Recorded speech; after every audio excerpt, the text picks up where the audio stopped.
Well, here we go. Lesson 193. And if you ask me, this is one of the integral lessons, or it was for me anyway. I think when you have your own transformation, your own process, you'll find that some of these lessons stick out for you more than others. Some you may not even gel with at all, but this one, all things are lessons God would have me learn, is a pivotal point of understanding. We tend to think, in our daily experience that there are things that go by that are seemingly irrelevant, or that we can just fob them off or whatever. But we're learning to be vigilant for the kingdom of heaven, which is our own state of perfect inner peace, through the application of the principles of this course. So even the slightest little twinge of fear or doubt or misery or unhappiness is a lesson. And this lesson, all things are lessons God would have me learn, is one of those ones that really drives home, It's like... Okay, so all things are lessons God would have me learn. Lesson 193. God does not know of learning, yet his will extends to what he does not understand, in that he wills the happiness his Son inherited of him be undisturbed, eternal, and forever gaining scope, eternally expanding in the joy of full creation, and eternally open and wholly limitless in him. This is his will, and thus his will provides the means to guarantee that it is done. God sees no contradictions, yet his Son believes he sees them.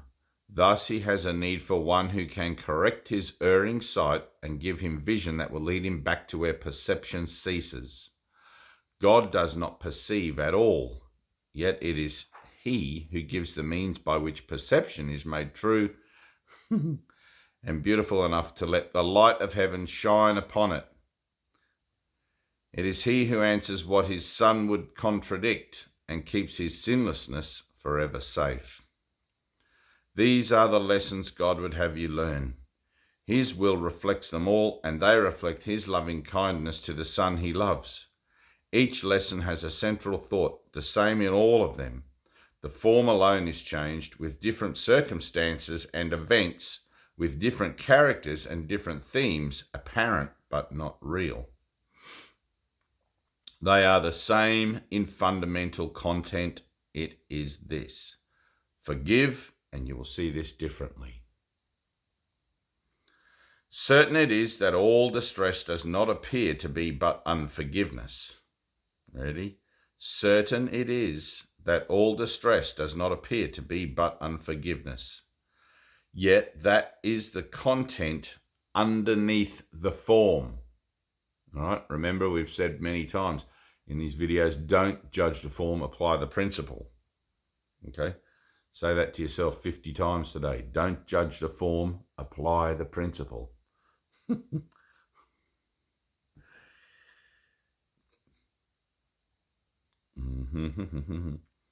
The content underneath the form. It is this sameness which makes learning sure, because the lesson is so simple that it cannot be rejected in the end. No one can hide forever from a truth so very obvious that it appears in countless forms and yet is recognized as easily in all of them, if one but wants to see the simple lesson there. Forgive, and you will see this differently. These are the words the Holy Spirit speaks in all your tribulations, all your pain, all suffering, regardless of its forms. These are the words with which temptation ends and guilt abandoned is revered no more. Revered. Remember, you want guilt. Guilt makes it all real. Guilt makes it lovely.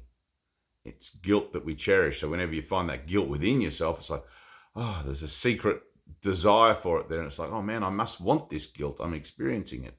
Right? The power of mind is ever present. What you're experiencing is always what you want to experience, whether you want to believe that, accept that, recognize that or not.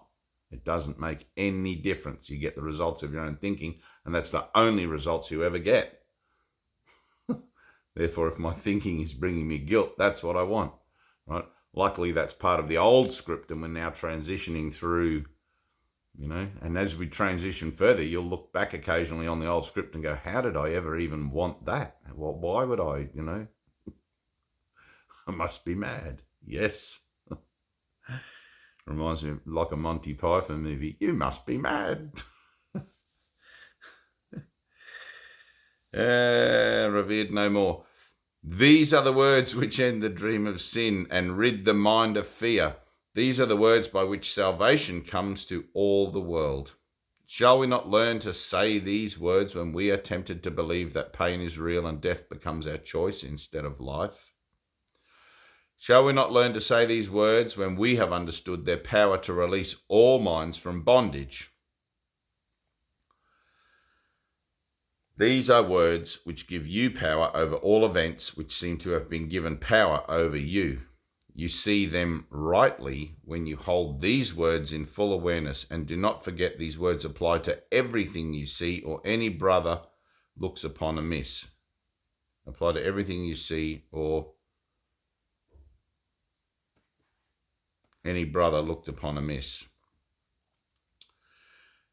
How can you tell when you are seeing wrong or someone else is failing to perceive the lesson he should learn? Does pain seem real in the perception? If it does, be sure the lesson is not learned, and there remains an unforgiveness hiding in the mind, which sees the pain through eyes the mind directs. God would not have you suffer thus. He would help you forgive yourself. His Son does not remember who he is, and God would have him not forget his love and all the gifts his love brings with it. Would you now renounce your own salvation? Would you fail to learn the simple lessons heaven's teacher sets before you, that all pain may disappear and God may be remembered by his Son? All things are lessons God would have you learn. He would not leave an unforgiving thought without correction, nor one thorn or nail to hurt his sacred Son in any way. He would ensure his holy rest remain untroubled and serene, without a care, in an eternal home which cares for him. And he would have all tears be wiped away, with none remaining yet unshed, and none but waiting their appointed time to fall. For God has willed that laughter should replace each one, and that his Son be free again. We will attempt today to overcome 1,000 seeming obstacles to peace in just one day. Let mercy come to you more quickly. Do not try to hold it off another day, another minute, or another instant. Time was made for this. Use it today for what its purpose is. Morning and night, devote what time you can to serve its proper aim, and do not let the time be less than meets your deepest need.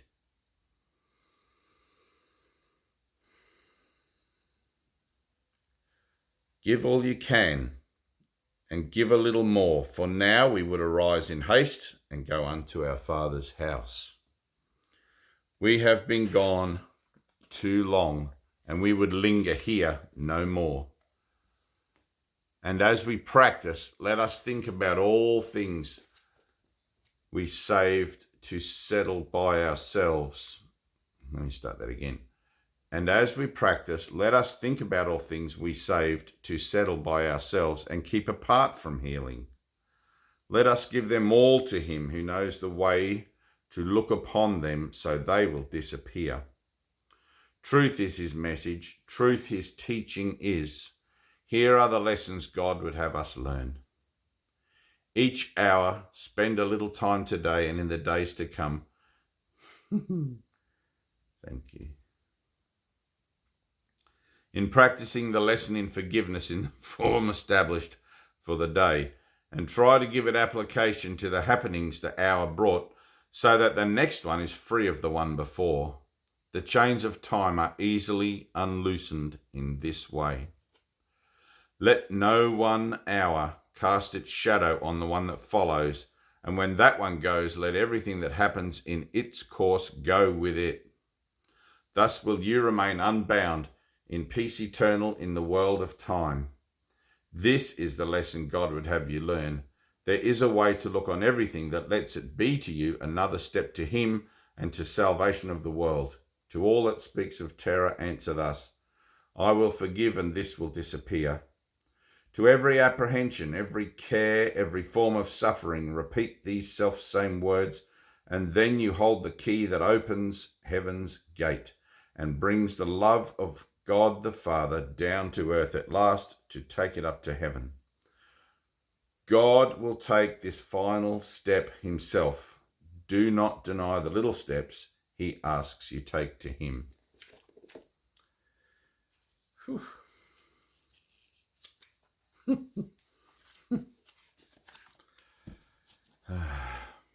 It's really cool when you understand that absolutely everything that shows up out in the world, all the particular shapes and sizes and forms of relationships and situations that unfold, are simply opportunities to remember that I'm one with my Father, I'm one with all creation. And when you react to these things, when you have a moment of fear or terror, remembering also that that can be released. I can let go of that. I'll give this to the Holy Spirit, whose job it is to heal it in my own mind, to remove that particular trigger, if you like. Okay, so that I can be in the world but not of it, so that I can walk the world as the observer, as the observer rather than the participant.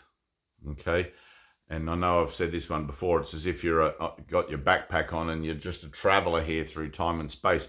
But as soon as you put that backpack down and start to build a house and make your foundations and everything, you give the world a meaning and you make it your home. Right? I'm not saying don't build a house.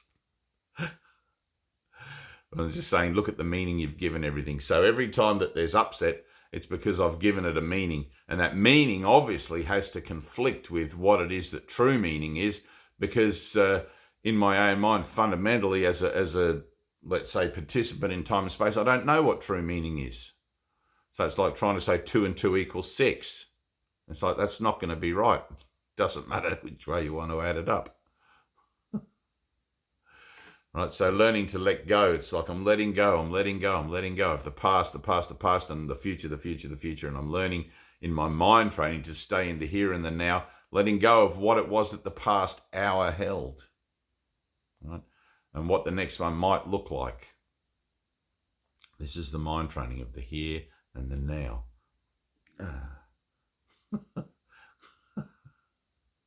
We can join in that. We can join in that here and the now when our minds are free of the burden and the chit-chat of all of that past association that we try to use continually to guide us to whatever the next might be. Right? In truth, there is no next. There's only now. There's only this ever-present moment, this beautiful, beautiful...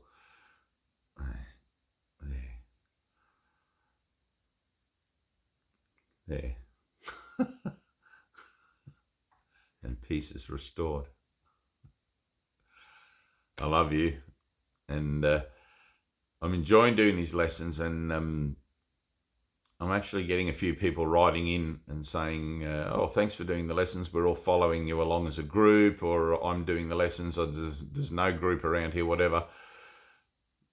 And it's totally a joyous thing to me to know that the truth of these words is extending out, and those who are picking up on that vibration of finding these lessons, these videos, and joining wherever they're at, whether a group or whether just sitting at home like me doing your own study. So thank you, and thanks for writing in. It means a lot. Peace.